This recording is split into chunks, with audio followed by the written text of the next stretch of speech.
Also am Anfang der 70er Jahre waren die libanesische nationale Bewegung sehr stark in Libanon. Besonders zwischen der Arbeit unserer libanesischen kommunistischen Partei und der fortschrittlichen libanesischen sozialistischen Partei. Und an der Zeit war Kamal Jumblat war der Vorsitzende der Sozialistischen Fortschrittspartei. Und er hatte sehr, sehr gute Kontakt mit den George Hawi und Nicola Shawi, unsere Führerin der libanesischen kommunistischen Partei. Also zusammen haben die libanesische Nationalbewegung gegründet. Und sie waren so stark. Auf den Straßen, mit den Massen, mit der Gewerkschaft und alle. Am Anfang, wie ich gesagt habe, am Anfang 1970 begann also ein großer Arbeiterkampf, ein Klassenkampf, richtiger demokratischer Klassenkampf gegen die Regierung. Und die Libanesen waren also mehr als 100.000 Menschen auf die Straße gegangen, also gegen die Regierung, und die fördern den libanesischen Systems zu verändern.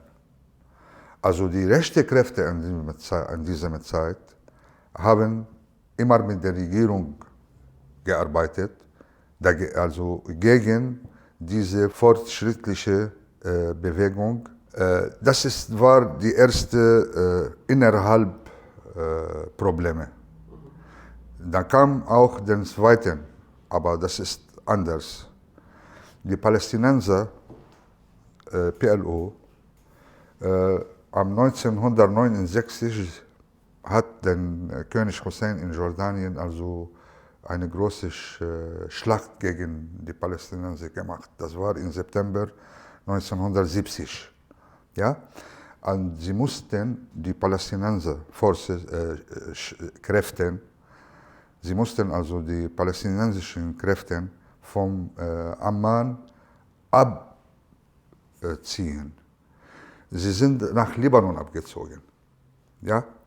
Und Libanon hat das Recht für die PLO, also mit bewaffnetem Kampf, und der hatte Basen im Südlibanon gegeben.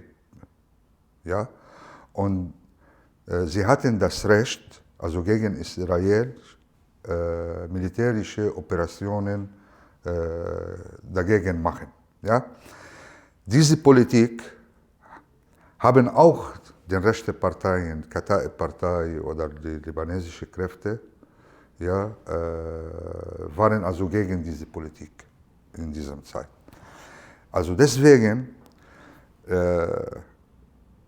wir können sagen, dass die libanesische Nationalbewegung mit ihrer Zusammenarbeit mit PLO haben eine ganz starke arabische nationale Bewegung im Libanon gegründet.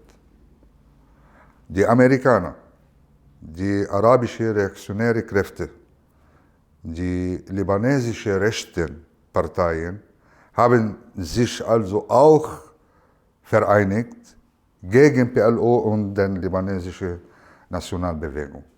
Und deswegen hat der Bürgerkrieg also explodiert. Da kann so man sagen. Das war so ein echter Konflikt zwischen zwei Wegen. Nicht nur in Libanon, sondern in dem ganzen arabischen Gebiet. Also mit dem Kampf gegen Zionismus, gegen Imperialismus und gegen die arabischen reaktionären Länder. Wir sind also begann den Bürgerkrieg, 1975 jetzt. Ja, ich war 13 Jahre alt davon. Am 76, also war ich zu Hause in dieser Zeit. War keine Schule mehr, keine. weil Krieg ist es. Der libanesische Kommunistische Partei am 1976 rufen alle Junge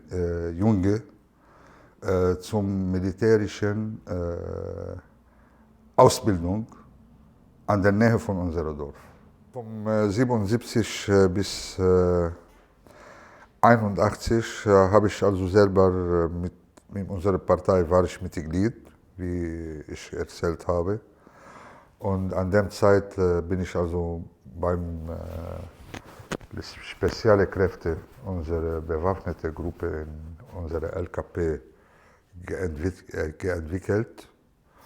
Und ich war ein Leiter für eine Gruppe von 21 Genossen, also militärische. Am 1982 war die große israelische Aggression gegen Libanon. Der hat Libanon besetzt.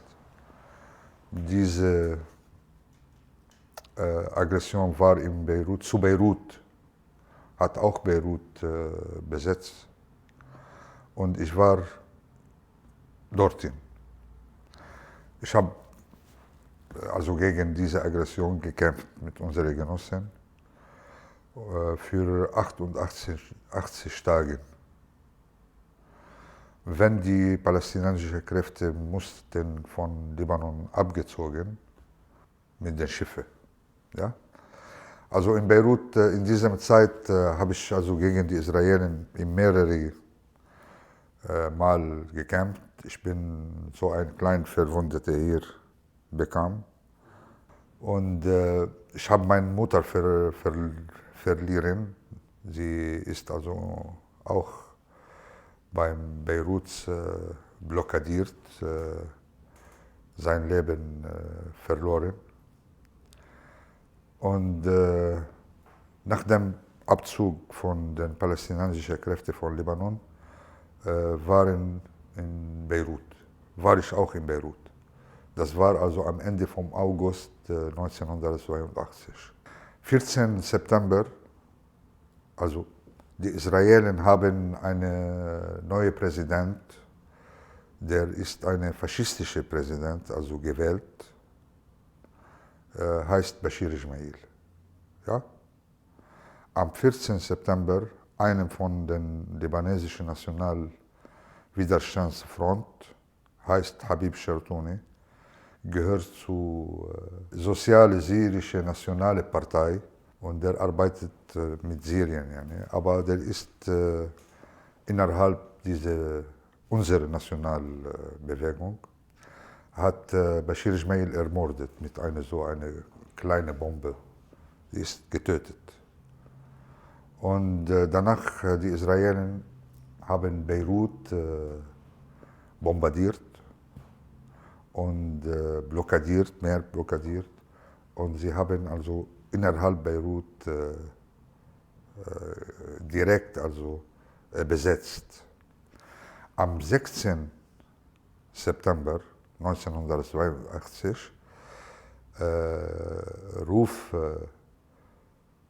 George Hawi und Mohsen Ibrahim, dass die Libanesen die Waffen erheben und gegen die israelische Besetzung kämpfen müssen.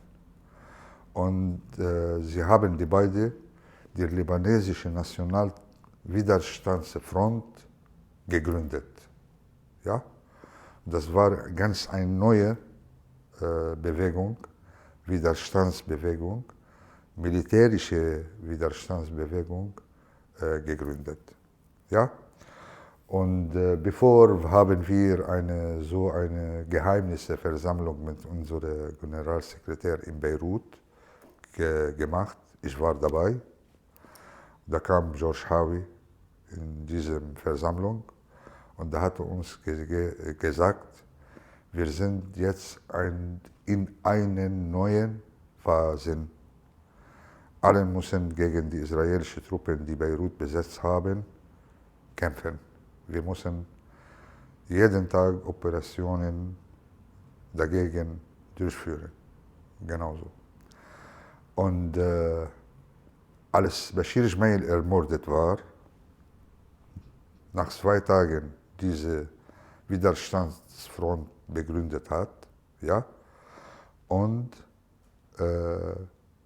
begann unsere neue Arbeit. Also um den israelischen Truppen Operationen täglich zu machen. Und nach 10 Tagen, also ich war dabei, ich bin einer Begründer dieser Front, diese Widerstandsfront. Neben meinem Haus war die Gebäude für die PLO an Corniche Masra. Wir haben 2 Operations, militärische Operations gegen diese Panzer, israelische Panzer. Also täglich haben wir ungefähr 3 oder 4 militärische Operationen gegen die Israelis gemacht. Nach 10 Tagen, nur nach 10 Tagen, mussten die Israelis von Beirut abgezogen. Sie haben auf den mit Lautsprecher, sie gingen auf die Beirutstraße mit den Lautsprecher und sagten, für die Beiruter Bevölkerung, wir rufen euch bitte an uns nicht schießen, wir sind morgen früh von Beirut abziehen. Ja, sie sind von Beirut weggegangen. Da kam ein neuer Präsident, aber leider, die Israelis waren auch immer an den Gebirge und neben Beirut und so.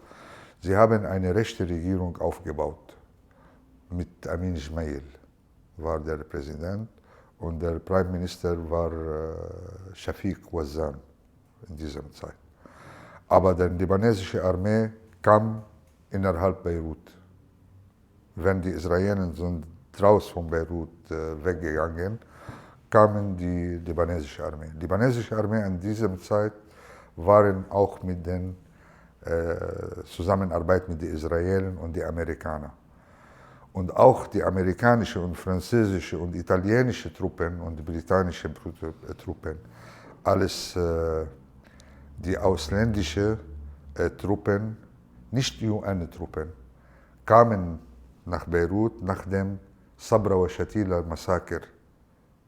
Weil wenn Bashir Ismail ermordet wurde, die Kataib-Parteien und libanesische Kräfte haben in Sabra wa Shatila eine große Massaker gemacht.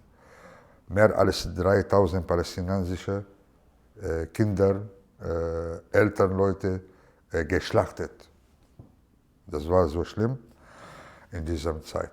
Deswegen also sind die Israelis nach 10 Tagen also von Beirut abgezogen. Die libanesische Armee kam und mit einer schlechten Rolle gespielt hat.